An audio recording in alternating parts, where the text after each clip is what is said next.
అర్థం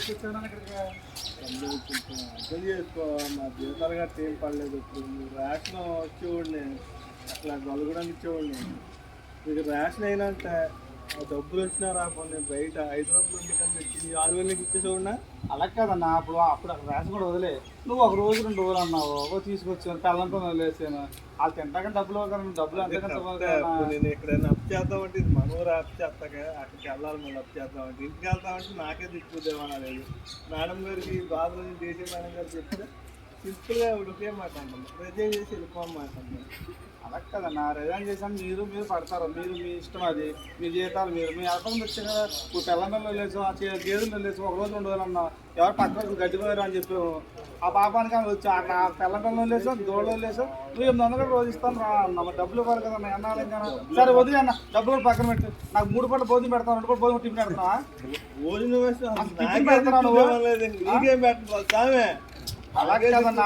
నువ్వేం పట్టావు? ప్రభుత్వం నుంచి పొద్దున్న టిఫిన్ లేదు, సందాలు భోజనం లేదు. ఏదో వస్తుంది, ఏదో వ్యాన్ వస్తుంది.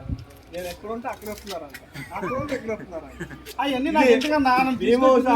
నువ్వు నాకు టిఫిన్ ఇవ్వాలి, నువ్వు నాకు టిఫిన్ ఇవ్వాలి, టీ ఇవ్వాలి, మధ్యాహ్నం భోజనం, సాయంత్రం భోజనం. రోజులు బట్టి ఉంటావు, చూస్తున్నావు కదా నువ్వు.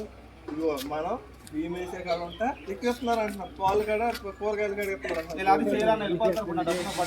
ఇగో నువ్వు ఎంతగా మారం చేస్తుంది. నేను చేసిన నా ఫోన్ పేలు 500 ఉన్నాయి, మీకు కొట్టేస్తాను. 6 డబ్బులు ఈ 6 రోజులు డబ్బులు అంటే వాళ్ళు నాకే డబ్బులు ఎవరు బాబు, నీకు ఎక్కడ నువ్వేం పడతావు నాకు ఎందుకు? నువ్వు బాగానే అంటున్నావు, మమ్మల్ని బాగానే ఎగ్నా అక్కడ. మేము వెళ్ళి అధికారులకి అని చెప్తుంటే వాళ్ళేమో సింపుల్ గా రిజైన్ చేసి దుబ్బేయండి అంటున్నాను.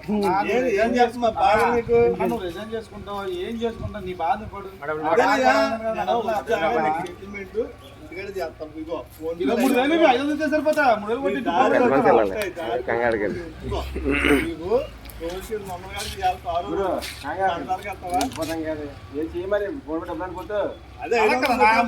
కొట్టేయడంతో కలిసి ఇంటికాడ వచ్చుకుంటాను. టిఫిన్ ఉంటా, భోజనం ఉంటా, లావు ఉండవు, నీలా ఉండండి.